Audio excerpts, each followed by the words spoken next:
বন্ধুরা, ঘরে ভাজা মুড়ি খেতে খুব ভালো লাগে। ঘরে ভাজা মুড়িতে লবণ মেজারমেন্ট করে দেওয়া হয়, তাই মুড়ির স্বাদ খুব সুস্বাদু হয়।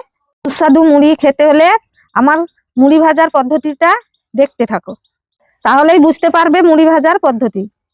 বন্ধুরা, এখানে 2 কেজি চাল নিয়েছি, আর লবণ নিয়েছি, আর জল নিয়েছি।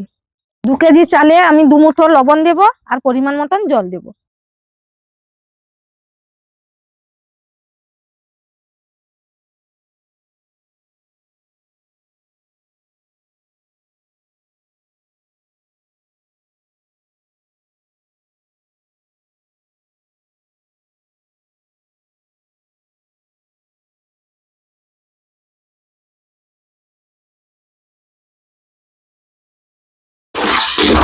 মারে, আমার তো বয়স হচ্ছে, এই কাজগুলো একটু শিখে নে। দেখ তো পারিস কিনা, একটু নেড়ে দেখ দেখি। এরকম ধরবি আর লুপ করে ধর। হুম।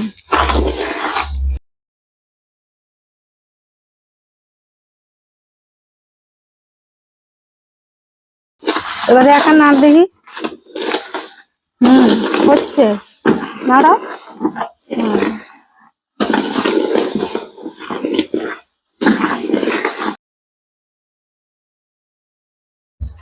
বালিটা এরকম নাড়তে থাকবো যত সময় না গরম হবে।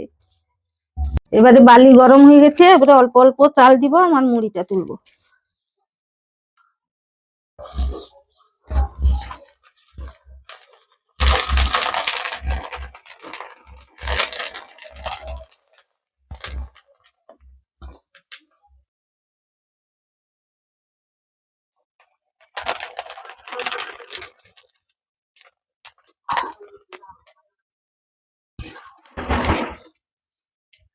মুড়িটা বালি দিয়ে ভাজা হয়, তাই একটু চালিয়ে নিচ্ছি চালুনিতে।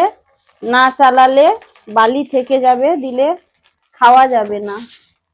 এইভাবে ঘুরিয়ে নিব, দিয়ে এইভাবে নাড়িয়ে নিব, দিলে যা বালি আছে সব নিচে পড়ে যাবে। আমাদের ঘরে ভাজা ফ্রেশ মুড়ি এবারে রেডি, খাওয়ার উপযুক্ত হয়ে গেছে।